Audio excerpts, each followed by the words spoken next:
The acrid smell of burning rubber and melting plastic filled the air, mixing with the suffocating smoke that billowed from beneath the car's hood. Sarah Martinez lay trapped, her wheelchair wedged awkwardly between the driver's seat and the dashboard, panic rising in her throat as the flames licked closer. Just 30 minutes earlier, the suburban neighborhood of Oak Ridge Estates had been a picture of manicured perfection. Rows of identical houses stood like soldiers, their pristine lawns and carefully trimmed hedges a testament to the Homeowners Association's obsessive control.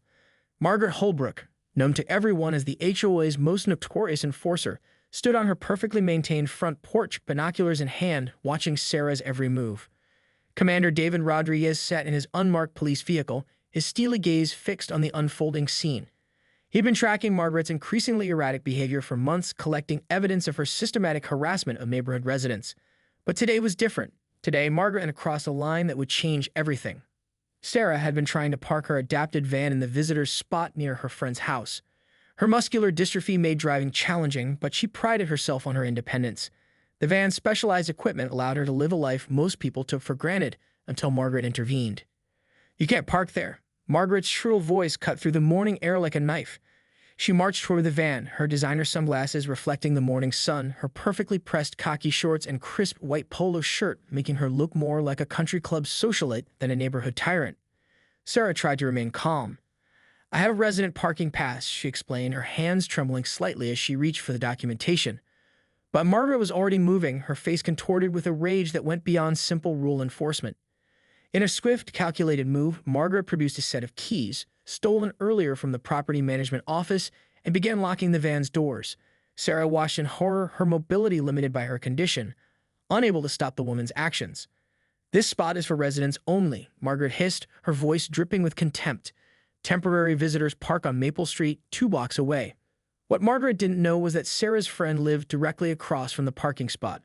What she also didn't know was that the van's electrical system was malfunctioning, a problem Sarah had been trying to get fixed for weeks. Smoke began to curl from beneath the hood. A small electrical fire, initially barely noticeable, started to grow. Sarah's attempts to call for help were futile. Her mobile phone was in her bag, just out of reach, and the van's built-in emergency system was failing. Commander Rodriguez watched, his hand already moving to his radio. Something wasn't right. Years of police instinct told him this was more than a simple parking dispute. The way Margaret was blocking anyone from approaching the van, the deliberate positioning of her body to obstruct view, it screamed of premeditation. As the flames began to grow, eating through the van's wiring and spreading rapidly, Sarah's breathing became labored. The heat was intensifying, the smoke growing thicker. She was trapped, locked in a metal coffin that was quickly becoming an inferno. Margaret stood watching, a strange smile playing on her lips. She had no idea that the woman she was targeting was about to become the least of her problems. The neighborhood watched in stunned silence as the first licks of flame began to consume Sarah's van. Neighbors peered from behind curtains, their fingers hovering over their phone screens, paralyzed by a mixture of fear and morbid curiosity. Commander David Rodriguez was already in motion before anyone else could react. His decades of law enforcement experience had trained him to read situations with lightning-quick precision. This wasn't just a tragic accident. This was attempted murder. "Central, I need immediate fire and medical response to 1247 Oak Ridge Drive," he barked into his radio, his voice calm but laden with urgency. His unmarked police vehicle was already rolling, closing the distance to Sarah's burning van. Margaret Holbrook seemed frozen in place, her earlier bravado evaporating like the morning dew. Her perfectly manicured facade began to crack as the reality of her actions started to sink in. She watched as Commander Rodriguez approached, her hands beginning to tremble almost imperceptibly. Inside the van, Sarah was fighting for her life. The specialized adaptive equipment that normally gave her independence now felt like a prison. The wheelchair's custom modifications made it nearly impossible to move, and the smoke was growing thicker with each passing second. Her lungs burned not just from the smoke, but from the sheer terror of her situation. Rodriguez reached the van first, his tactical training kicking into overdrive. He could see Sarah through the window. Her face was pale, her movements weakening. The flames were now fully engulfing the engine compartment, and the heat was becoming intense. "This is Commander Rodriguez, HPD," he shouted, attempting to break the van's locked doors. Margaret stood nearby, suddenly small and insignificant in the face of potential tragedy. The neighborhood's silent witnesses began to stir. A few brave souls emerged from their homes, but no one dared to approach Margaret or get too close to the burning vehicle. They knew her reputation, the HOA president who had terrorized the neighborhood for years with her obsessive rule enforcement and petty vendettas. What they didn't know was the depth of the story about to unfold. Commander Rodriguez wasn't just any police officer responding to an emergency. He had a personal connection to this neighborhood, to this moment that would soon become painfully clear. As the first fire truck's siren began to wail in the distance, Rodriguez made a split-second decision.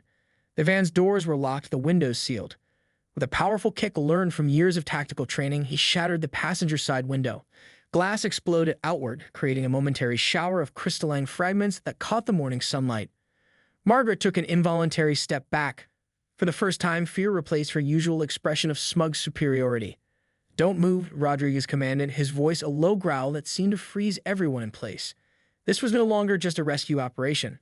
This was becoming a criminal investigation. The flames continued to rage, a metaphorical representation of the inferno of justice about to be unleashed. Sarah's life hung in the balance, and Commander Rodriguez was determined to ensure that Margaret Holbrook would answer for every single moment of this nightmare. The next 48 hours would become a crucible of truth, revealing layers of a conflict that ran far deeper than a simple parking dispute. Sarah Martinez opened her eyes in the sterile environment of Mercy General Hospital's intensive care unit. The acrid smell of smoke still clung to her skin, a constant reminder of how close she had come to death. Her muscular dystrophy, which had always been a challenge, had not felt like a cruel joke. The very condition that made her vulnerable had almost been her downfall. Commander David Rodriguez sat in a chair beside her bed, his weathered face etched with a mixture of relief and barely contained anger. He knew the full story now, and it was far more complicated than a random act of harassment. "Tell me everything," he said softly, his hand resting near hers, careful not to touch her without permission. Sarah's voice was raspy, each word a struggle. "Margaret has been harassing me for months. Not just me, but everyone in the neighborhood who doesn't fit her perfect image." The backstory began to unfold. Margaret Holbrook wasn't just an overzealous HOA president. She was a calculated predator who had systematically targeted residents she deemed undesirable. Sarah, with her disability and modified van, represented everything Margaret despised, someone who didn't conform to her narrow vision of community perfection. Rodriguez knew this narrative intimately. His own daughter, Alina, had been born with cerebral palsy. He had fought battles like this his entire career, battles against discrimination, against the silent cruelty of those who saw difference as a flaw to be eliminated. Meanwhile, across town, Margaret was being processed at the county detention center. Her lawyer, an expensive suit from a prestigious downtown firm, was already working on getting her released on bail, but Rodriguez was building a case that would make bail the least of her concerns. Forensic teams had meticulously collected evidence from the scene. The stolen property management keys, the strategically positioned surveillance cameras Margaret had used to monitor Sarah, the documented history of complaints filed against her by various neighborhood residents.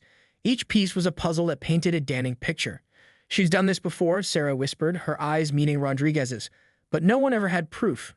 No one was willing to stand up to her.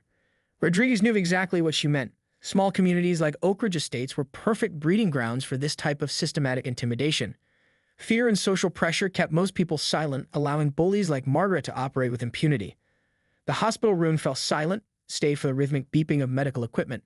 Outside the window, the world continued, unaware of the storm of justice about to be unleashed. "We're going to make this right," Rodriguez said, his voice a promise. "Not just for you, but for everyone she's ever hurt." What Margaret Holbrook didn't realize was that in her attempt to destroy Sarah, she had awakened a force far more powerful than her petty HOA regulations. She had triggered an investigation that would expose the rot beneath Oak Ridge Estate's pristine surface, and Commander David Rodriguez was exactly the right person to tear it all down. The community meeting room at Oak Ridge Community Center buzzed with a tension that could be cut with a knife. Rows of residents filled the space, their faces a mixture of fear, anger, and long-suppressed resentment. Commander David Rodriguez stood at the front of the room, a stack of documentation spread before him like a map of Margaret Holbrook's reign of terror. Sarah Martinez sat in her wheelchair near the front, her presence both a symbol of survival and a challenge to the community that had remained silent for too long. Her burned van had become more than just a personal tragedy. It was now evidence of a systemic problem that had festered within Oak Ridge Estates for years. "We've uncovered a pattern of discrimination that goes far beyond a single incident," Rodriguez began, his voice steady and authoritative. The room fell silent, hanging on every word. Document after document told a story of targeted harassment.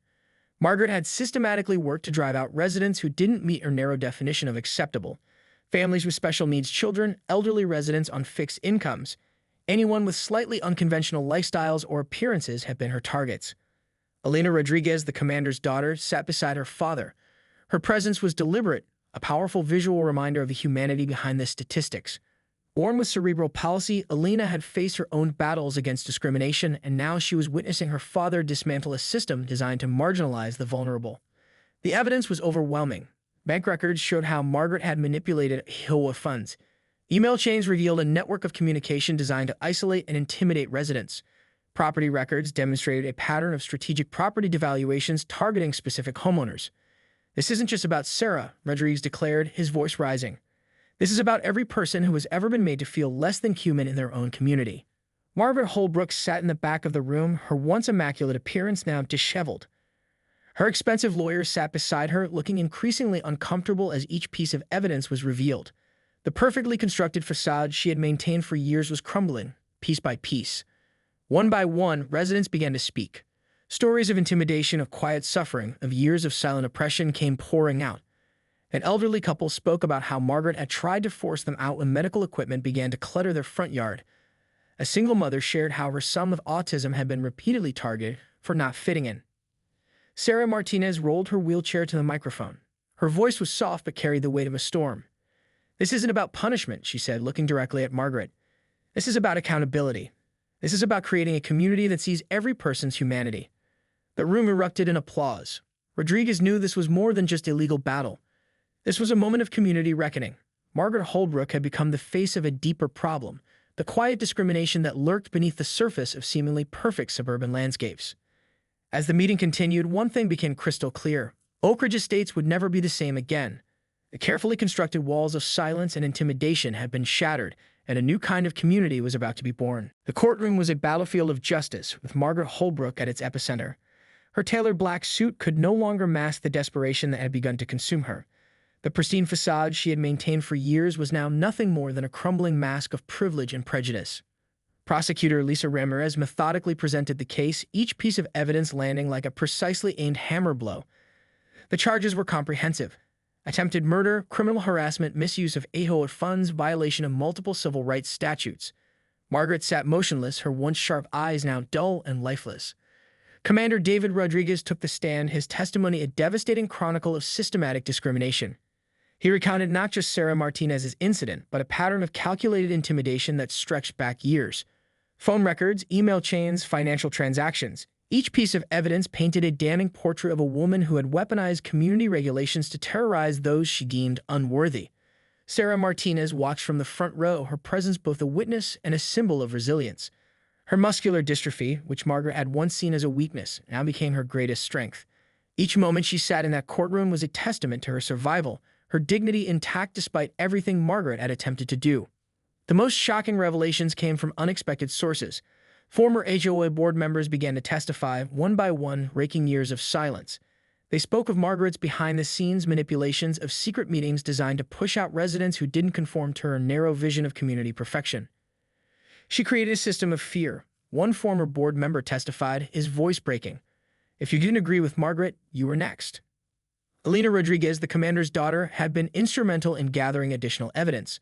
Her expertise in disability rights advocacy had provided crucial context to the case, transforming it from a local incident to a landmark civil rights investigation. Margaret's expensive legal team began to crumble. Their defense, that this was simply a misunderstanding, an overzealous enforcement of community rules, fell apart under the weight of overwhelming evidence. Each attempt to deflect was met with a mountain of documented proof. As the trial progressed, it became clear that this was about more than just Margaret Holbrook. It was an indictment of a system that had allowed such discrimination to flourish. The Oak Ridge Estates HOA would never be the same again. During a crucial moment of testimony, Sarah rolled her wheelchair to the witness stand. Her voice was calm, but it carried the weight of every person who had ever been marginalized. "This isn't about revenge," she said, looking directly at Margaret. "This is about making sure no one else has to experience what I went through. This is about creating a community that sees every person's humanity." The courtroom fell silent. Outside, a crowd had gathered. Residents from Oak Ridge Estates and beyond watched, understanding that this trial was about more than one woman's actions. It was about challenging a systemic approach to discrimination that had gone unchecked for far too long. Commander Rodriguez caught his daughter's eye. Elena gave him a slight nod, a silent acknowledgement of the battle they had fought together, not just in this courtroom, but throughout their lives. Justice was no longer just a concept, it was becoming a reality.